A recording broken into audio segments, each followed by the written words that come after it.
Muy buenos días a todos. Acá estamos, somos del Instituto Creativo Digital y les damos la más cordial bienvenida al 13º webinar que lleva por nombre La producción gráfica, ¿dónde quedan mis derechos de autor? Así que voy a presentarles hoy al abogado Carlos León, quien será el webinarista de esta jornada. Carlos es egresado de la Universidad Santa María, con posgrado en Derecho Administrativo de la Universidad Católica Andrés Bello. Además, tiene una especialización en Derecho Procesal, tiene una mención administrativa en la Universidad Central de Venezuela y está cursando actualmente una especialización en Derecho Constitucional en la Universidad Central de Venezuela. Se ha desempeñado como docente desde el 2009 en la José María Vargas, en las cátedras de Derecho Constitucional, Administrativo y Contencioso Administrativo hasta el 18. Desde el 19 está con nosotros en el ICD, cosa que es para nosotros motivo de gran orgullo tener a este profesional joven y también preparado con nosotros. Está a cargo de la materia de principios legales y adicional a todo eso que está haciendo este muchacho, es abogado de la Sala Electoral del Tribunal Supremo de Justicia. Así que, bueno, nos da muchísimo gusto tenerte, Carlos, con nosotros. Muchísimas gracias, profesora. Hoy nosotros vamos a hablar y vamos a tratar de entender un poco qué es el derecho de autor. Y al hablar sobre el derecho de autor tenemos que tomar en cuenta que es ese derecho que nosotros tenemos sobre nuestras creaciones, sobre todo lo que sale de nuestras mentes. Nosotros somos propietarios, nosotros de todas nuestras creaciones, nosotros somos los que mandamos sobre ellas. Entonces, este derecho de autor va específicamente a obras literarias, musicales, teatrales, artísticas, incluso audiovisuales. Es importante saber que este derecho nace con el acto de creación. Al momento en que yo hago la creación de mi obra, de cualquier tipo que sea, ya ahí nace mi derecho de autor y no por el registro de la obra. Sin embargo, de eso vamos a hablar un poco más adelante. Cuando hablamos del derecho de autor, es importante saber la evolución histórica sobre este derecho. Fíjense, desde que el hombre ha vivido en sociedad, o en las sociedades que nosotros conocemos hoy en día, siempre ha tenido esa inventiva y esa necesidad de crear, ya sea espacio arquitectónico, ya sea literatura, ya sea pintura, ya sea dibujo. Todas las creaciones, el hombre siempre ha tenido esa necesidad de crear. ¿Y qué pasó a través del tiempo? Que hubo personas que empezaron a utilizar el contenido de otros. Y ya incluso antes de Cristo, en la época de los romanos, hubo un arquitecto llamado Marco Vitruvio que dijo que los que no utilizan los verdaderos pensamientos de los escritores son personas que merecen reprensión. Es decir, ya desde aquel momento se sentía la necesidad de que mis creaciones fueran protegidas, porque incluso desde esa época ya se sentía que era injusto que las personas utilizaran las creaciones de otros.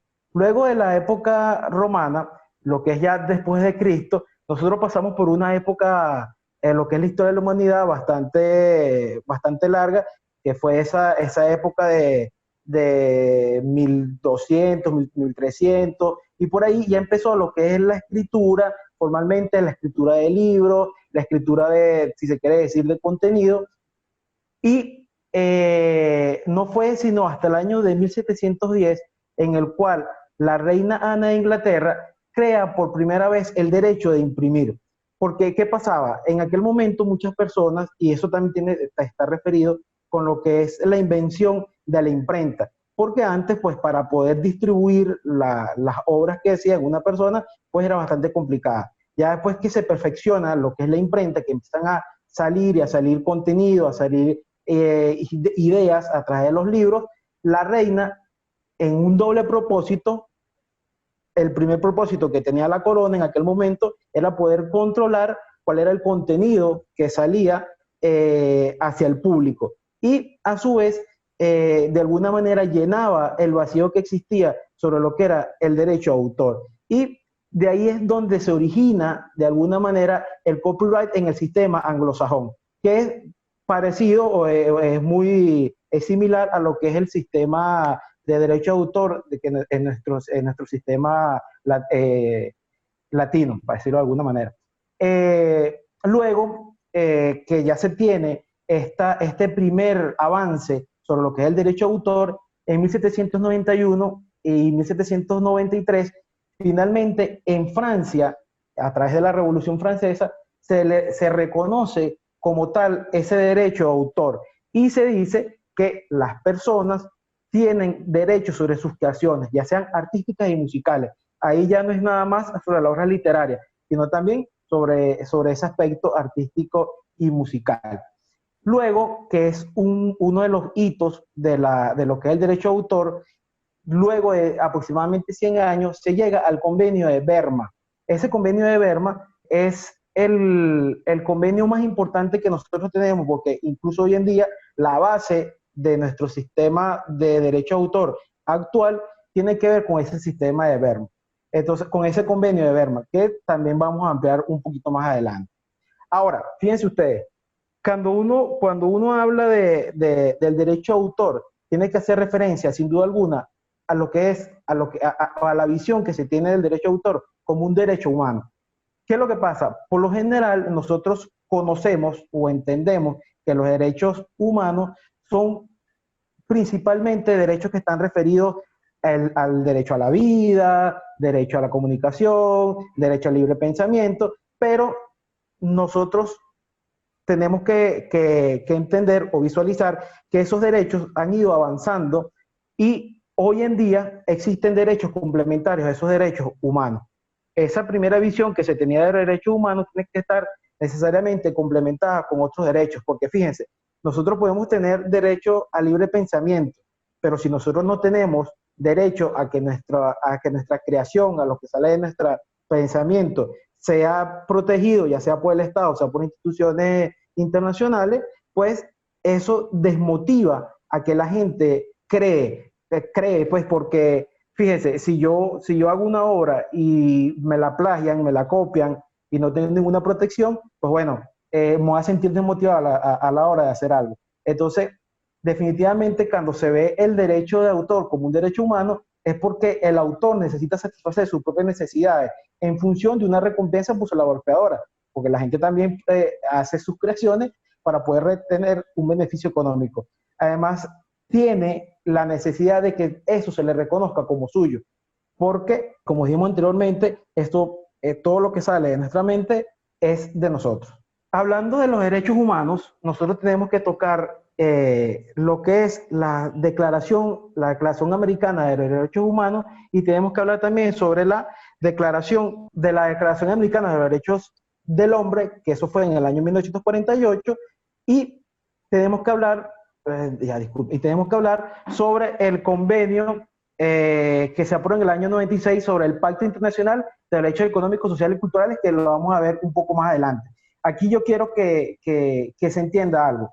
Cuando se hace una declaración de derechos, o cuando se hace una declaración en este caso, de derechos humanos, aquí lo que se hace es que se llega a un acuerdo donde los países se reúnen y dicen, mira, si es verdad, nosotros tenemos deficiencias, nos falta complementar o nos falta complementar los derechos que tenemos, y hacemos una declaración. Lo que pasa con estas declaraciones es que no son obligantes a los estados que están formando parte de la declaración. Lo que es vinculante para los estados son los convenios internacionales. Entonces, para tener así como una manera de entenderse mejor, por ejemplo, nosotros aquí en Venezuela, en cuanto a las fechas históricas, para ponerle un ejemplo, nosotros tenemos la Declaración de la Independencia, que se hizo el 10 de abril de 1810, y luego el 5 de julio de 1811 fue que se firmó el Acta de la Independencia. Entonces, fíjense, desde el momento en que se hizo la declaración hasta la firma, pasó un año, y definitivamente el momento en que entra en vigencia esa declaración es cuando se firman los decretos y convenios internacionales. Entonces, en la Declaración Americana de los Deberes del Hombre, en el artículo 8, es importante resaltar que nosotros en América Latina fuimos los primeros en hacer este tipo de declaraciones en la era moderna o en la era contemporánea. Porque nosotros sabemos que ya en Francia, en la Revolución Francesa, se hizo una declaración de los derechos del hombre, pero esa quedó en ese aspecto que yo le decía, en esos derechos primarios que tenían las personas. Aquí ya en estas declaraciones se empiezan a desarrollar nuevos derechos. Entonces, en el año 48, en Colombia, se hizo esta primera declaración. Y aquí se dice que toda persona tiene derecho a la protección de los intereses morales y materiales que le corresponde en razón de sus inventos, obras literarias, científicas y artísticas que sean como parte de derecho de autor. Luego, en la Declaración Universal de los Derechos del Hombre, que fue en diciembre del 48, y esto sí, ya tiene un carácter global porque esa declaración se hizo en la ONU. Todos sabemos que, bueno, luego de lo que fue esa etapa tan dura para la humanidad, que fue la Segunda Guerra Mundial, se necesitaba definitivamente tener una visión más progresiva de los derechos. Entonces, de una manera prácticamente idéntica a lo que se hizo aquí en América, a finales de ese año, 1948, se llegó a esa Declaración Universal de los Derechos y en su artículo 27 se establece, y me permito leer: toda persona tiene derecho a la protección de los intereses morales, materiales que le corresponden por razón de los inventos, obras literarias, científicas o artísticas que sea el autor. Es decir, se dice, es importante que las personas tengan ese reconocimiento sobre sus obras literarias. Luego de eso, y como les decía, aquí, y lo traigo a colación, porque aquí es realmente donde ya empieza a mejorar, si se quiere decir de alguna manera, lo que es el derecho a autor con los convenios internacionales, porque, como les dije, en los convenios internacionales es cuando los países que forman parte de esos convenios definitivamente se obligan a cumplir con esa labor de proteger los derechos de autor.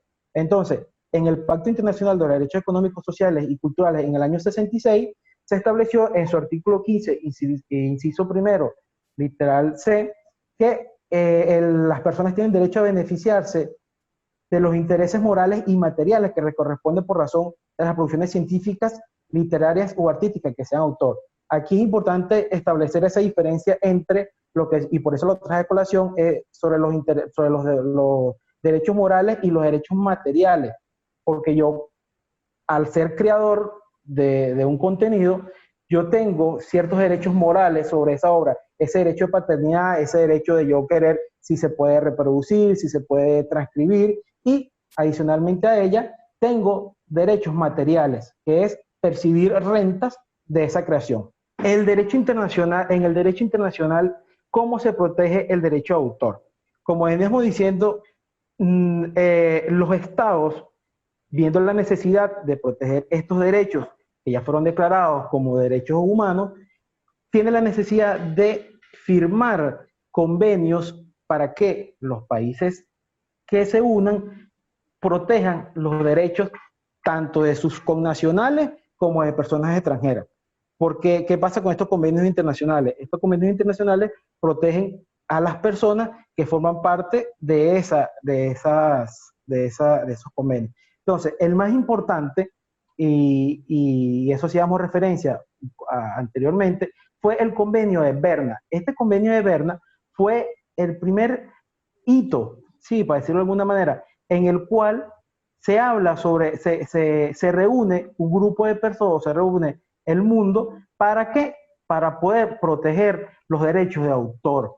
En este convenio hay varios aspectos importantes sobre este convenio. Primero, que se declara la universalidad de las obras, de la protección sobre las obras literarias y artísticas. Se habla también sobre la reciprocidad de protección que condiciona a las legislaciones a modificar sus leyes internas a los fines de proteger los derechos de los autores. Dice también en ese convenio, o se llega al acuerdo, de que se gozará sin distinción de nacionalidad, es decir, esta protección va a ser para todo el mundo. Y entre otras cosas habla también sobre qué pasa con las traducciones, porque ese es un tema que también es bastante álgido, ¿no? En cuanto a lo que es el derecho de autor, porque muchas veces pasa que se pueden traducir algunas cosas y se puede incluir en plagio. Entonces se habla sobre qué pasa con la traducción, cuál es el tiempo que protege y todo eso. Se habla también por primera vez de cuánto tiempo va a durar el derecho de autor. Porque fíjense, el derecho a autor, como ya lo dijimos, es un derecho que es intrínseco a la persona y se supone que si yo hago un contenido, tengo una creación, eso va a ser mío hasta que yo me muera. Y luego de eso, va a mis herederos o a las personas que yo designe, o si yo lo heredo a alguien, esa persona va a tener hasta 60 años para poder explotar esa creación. Luego de eso pasan a algo que se llama el dominio público, que es que, bueno, ya otras personas pueden explotar esa obra literaria sin ningún problema. Luego, más adelante, lo que se hizo fue perfeccionar todas esa fuente de derechos. Se perfeccionó en la Convención Colectiva de Ginebra en el año 52. Aquí en esta convención, básicamente lo que se hizo fue que se adicionaron más países a la protección sobre el derecho de autor y se adelantó un poco sobre lo que fue o lo que habla de las obras artísticas, porque anteriormente no se hablaba mucho sobre las obras artísticas y dibujos, folletos, sino que se hablaba más que todo era sobre obras literarias y obras musicales. Entonces aquí se incorporó, también me imagino, o también fue así por el desarrollo de la tecnología, se fue incorporando lo que eran las cinematografías y las obras grabadas. Finalmente, o en estos convenios más importantes que existen sobre la protección del derecho internacional, sobre lo que es el derecho de autor, nace lo que es el convenio sobre derecho de autor y sobre interpretaciones o ejecuciones y fonogramas de la OMPI. ¿Qué es la OMPI? La OMPI es la Organización Mundial de Propiedad Intelectual. Este es el organismo que hoy en día regula todo lo que tiene que ver con la propiedad intelectual de manera internacional. Este es un organismo que pertenece a las Naciones Unidas y cuenta con 193 miembros, es decir, que en principio nuestras creaciones, nuestras obras están protegidas por en 193 países. Ya entendiendo o ya viendo cómo se comporta el derecho internacional o cómo nos protege el derecho internacional, nuestro derecho de autor, vamos a ver qué pasa en Venezuela. En Venezuela, el derecho de autor también ha sido una materia de interés para el Estado venezolano. El Estado venezolano, tanto es así que en la Constitución del año 99, que tuvo su modificación en el año 2002, y en su posterior reforma en el año 2006, esta Constitución consagra y resguarda lo que es el derecho a autor. ¿Cómo lo resguarda? Ella dice en su artículo 98 que la creación cultural es libre y que el Estado incluye la protección legal de los derechos de autor o de autora sobre sus obras. Eso es un extracto de lo que dice el artículo 98. Ahora, ¿cuál es lo importante de esta base constitucional? Es que la Constitución es la fuente, es la base, valga la redundancia, de lo que es nuestro sistema jurídico venezolano. De ella se desprenden todas las demás leyes y normas que rigen nuestra sociedad. En la Constitución, nosotros tenemos contemplado lo que son nuestros deberes, lo que son nuestros derechos y cómo se organiza el Estado. Entonces, cuando el Estado venezolano reconoce el derecho de autor, ¿es por qué? Porque es una materia de interés específico del Estado. Y a su vez, está de acuerdo con lo que son los convenios internacionales de los cuales Venezuela está suscrito. Pues, ¿qué es lo que pasa? Si la Constitución no cumple con esos parámetros que establecen los convenios internacionales que se refieren anteriormente, las normas venezolanas pueden ser nulas. Eso lo podemos hablar un poco más adelante, pero siempre los convenios internacionales van a tener relevancia sobre el ordenamiento jurídico venezolano. Luego de eso, nosotros tenemos de lo que es la base constitucional, que es el artículo 98 de la actual Constitución. Nosotros tenemos que en la legislación venezolana tenemos la ley sobre el derecho de autor y tenemos el reglamento sobre la ley de derecho de autor. Fíjense, aquí nosotros tenemos, en lo que es el ordenamiento jurídico venezolano, tenemos, si se quiere decir, un pequeño problema, porque la ley de derecho de autor es una ley que fue publicada el 14 de agosto del año 1983. Primero, es una ley que ya es vetusta, no cumple los parámetros de las nuevas tecnologías, de la nueva visión del mundo, y por ahí ya tenemos un problema. Y el segundo problema que tenemos es que es una ley preconstitucional. Entonces, ahí pueden existir ciertas normas que choquen con la Constitución, pero para eso está el Tribunal Supremo de Justicia, para decidir si esas normas que chocan con la Constitución pueden seguir vigentes o no. Luego tenemos el reglamento que fue dictado casi 12 años después, el 11 de abril de 1995, es el reglamento. Aquí quiero hacer una pequeña pausa porque es importante entender qué son las leyes y qué es el reglamento. Las leyes o la ley es la base o es ese poder que tiene el Estado para que se cumpla lo que el Estado quiere. Por eso es que nosotros tenemos leyes y las leyes deben ser cumplidas por todo el mundo. Ahora, el reglamento es la forma en que el Estado va a llegar al cumplimiento de esa ley.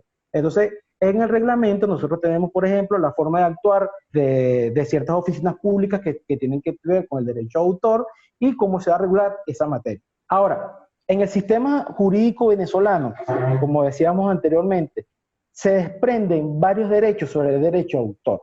El derecho a autor, en principio, va a tener, o a la hora de yo ser titular del derecho a autor, voy a tener unos derechos conexos. Esos derechos conexos van a ser derechos morales, derecho de divulgación, derecho de paternidad, revelación o intimidad, arrepentimiento y modificación, derechos patrimoniales, que son importantísimos, derecho a reproducción, derecho de distribución y derecho de transformación. Creo que de aquí lo más relevantes, porque creo que por la propia palabra se van entendiendo, voy a enfocarme un poco en los derechos morales y en los derechos patrimoniales. Los derechos morales referidos a los derechos de autor son esos inherentes al ser humano y a la naturaleza del autor, que es inalienable, inembargable, imprescriptible e irrenunciable. Yo a esos derechos morales no puedo renunciar. Dichos derechos se encuentran dentro de lo que son el derecho de autor. Cuando yo soy titular o cuando yo soy creador de un derecho de autor, a mí me nace de una vez o me nace en el momento esos derechos morales. Y los derechos patrimoniales son los derechos que posee el autor o el titular, que eso vamos a hablar un poquito más adelante, o el titular de una obra que se caracteriza por ser transferibles, temporales y renunciables. ¿Por qué? Porque esos derechos patrimoniales no es otra cosa que el dinero que yo puedo percibir de ese derecho a autor. Los demás, pues bueno, como les dije, se pueden entender nada más con las palabras que están ahí descritas. Derecho de divulgación, puedo o no, si yo quiero divulgarlo. El derecho a paternidad es que se me reconozca como el autor de esa obra. El derecho a la intimidad, a la revelación o intimidad, es que si yo no quiero, esa obra no será la red pública.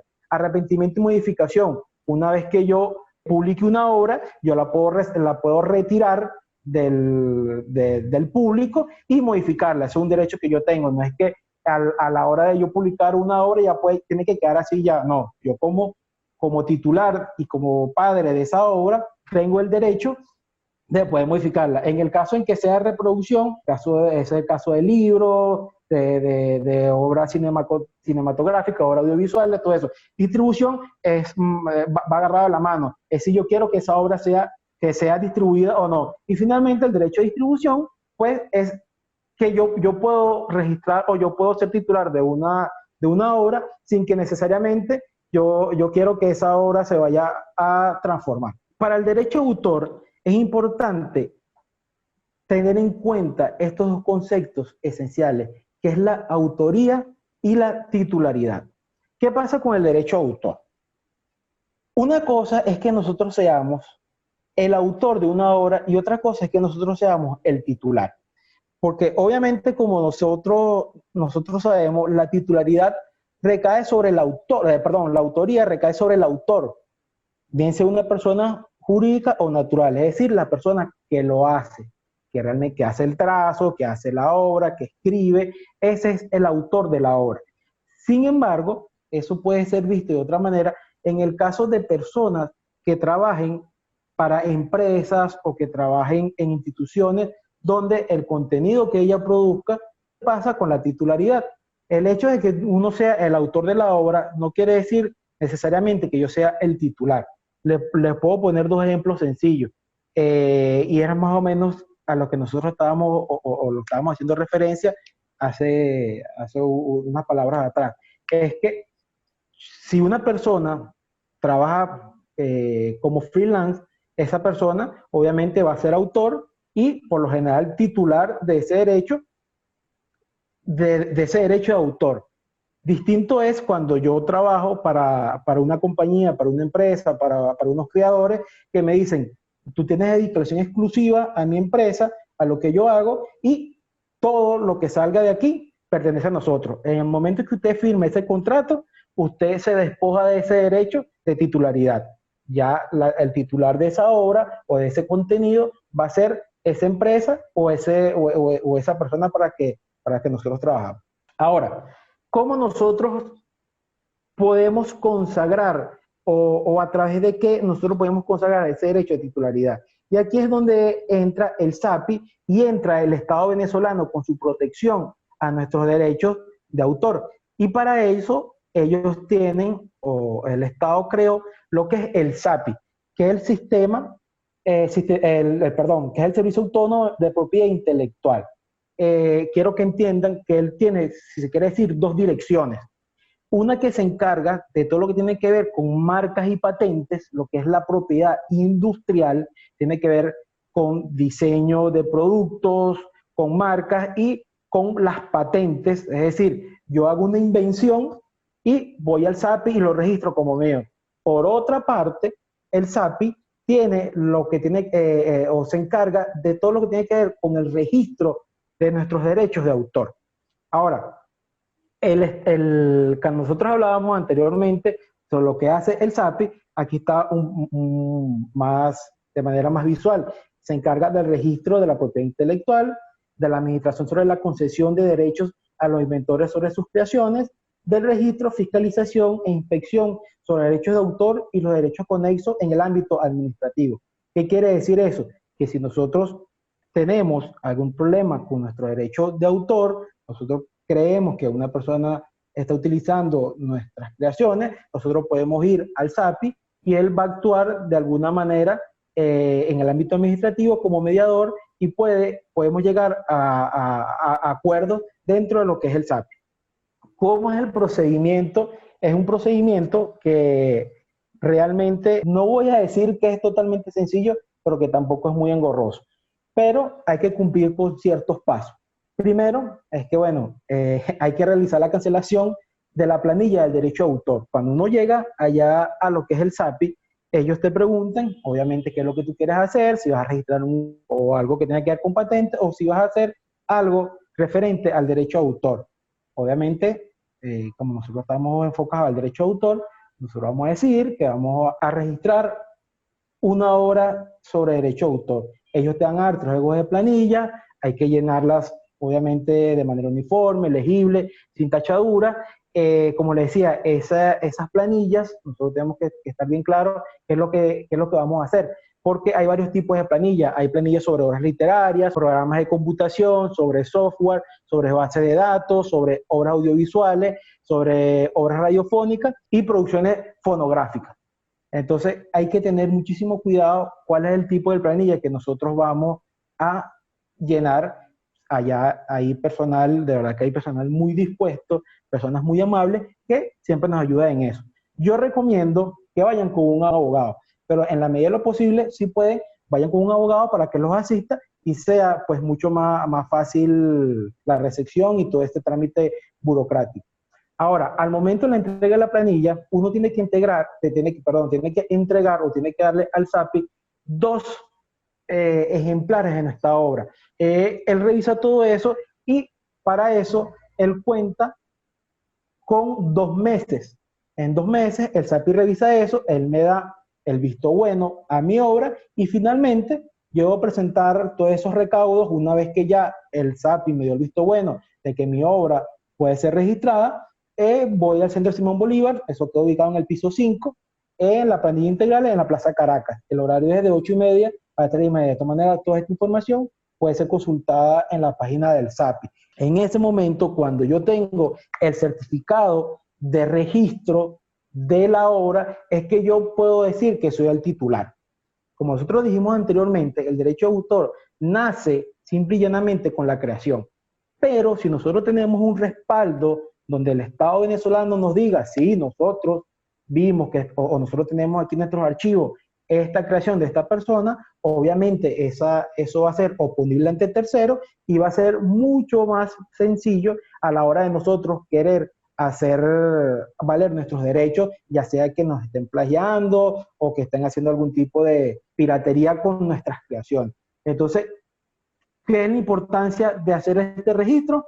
Es que así nosotros podemos evitar el plagio, que es el acto de copiar una obra entera o parcial pretendiendo ser su autor integral. Así como decía, piense usted cómo la historia es cíclica, ¿no? Así como decían por allá los romanos, el señor ese Vitubio decía que se tiene que sancionar a la persona que agarra un contenido y dice que es de él. Lo mismo pasa en la actualidad con el plagio. El plagio es simplemente que las personas agarran un contenido o agarran una obra, ya sea entera o parcialmente, y se apropian y se adueñan de esa obra. Ahora, yo les recomiendo, y estas son reglas básicas y reglas que nosotros ya sabemos, ¿qué tenemos que hacer a la hora de nosotros copiar textos, hacer citas? Es poner las comillas, informar de dónde viene, citar quién es el autor de la obra, si nosotros queremos poner extractos. Porque si no está bien, y sobre todo desde el punto de vista ético y moral, no está bien que yo agarre el pensamiento de otra persona y diga que es mío. Eso no puede ser. El plagio está más ligado a una condena o una sanción moral que propiamente una sanción más fuerte por el Estado. El plagio siempre tiene que ver más que todo es con esa falta de credibilidad que vas a tener tú si realizas el plagio. Entonces, lo más recomendable es que si van a hacer algo que necesitan de otro autor, citen, lo copien, lo pongan comillas, ese tipo de cosas. Y otro aspecto importante, aunque este está más referido a los programas informáticos, a la música, también puede pasar con ciertas obras, con ciertas creaciones de nosotros, que es la piratería, que es la venta ilegal e intencionada de obras protegidas por el derecho de autor. ¿Cuál es la diferencia entre el plagio y la piratería? La diferencia entre ambas es que con el plagio viene ese castigo moral, porque yo estoy agarrando ese contenido, pero no quiero sacarle lucro, si se quiere decir, no quiero sacarle dinero a eso, sino que presentar algo como si fuera mío. En cambio, con la piratería, aquí yo sí pretendo el lucro por esa obra de otra persona. Entonces, la piratería es la venta ilegal intencionada de obras protegidas por el derecho a autor. ¿Qué pasa si efectivamente yo logro o yo me doy cuenta de que una de mis creaciones fue plagiada o está incurso en este tema de la piratería? Yo puedo tener acciones civiles y puedo tener acciones penales. Cuando nosotros hablamos de acciones civiles, hablamos sobre resarcimiento de nuestros derechos morales y patrimoniales. Cuando hablamos de acciones penales, son acciones directamente que afectan a la persona que cometió el delito. Y por lo tanto, si se logra demostrar, podrían llegar a sanciones penales. En cuanto a las acciones civiles, nosotros básicamente podemos hacer una demanda por daños y perjuicios en la cual nosotros podemos demandar nuestros daños morales, nuestro lucro cesante, que fue lo que dejamos de percibir, nuestro daño emergente, que es el daño que me causó esa piratería o ese plagio, y entablar una demanda de derecho civil para que mi patrimonio vuelva o mi patrimonio no se vea afectado por esa acción que cometió esa persona. Ahora, la acción penal en cuanto al derecho de autor es un poquito más complicada, porque como yo les dije anteriormente, a pesar de que la ley de derecho de autor que está vigente, porque no ha sido derogada, contempla algunos hechos punibles o contempla algunas sanciones penales, son sanciones que son muy pocas, que son de meses. Entonces, si nosotros llegamos a descubrir que efectivamente una persona incurre en algo de eso, las penas van a ser mínimas. Entonces, esas son básicamente las acciones que nosotros podemos ejercer, y esto es básicamente lo que es el derecho de autor y todo lo que tiene que ver con ello. Si tienen alguna pregunta, estamos totalmente a la orden. Y obviamente no olviden estar atentos a nuestros próximos eventos que serán publicados en la página del instituto. Muchísimas gracias a todos por la atención.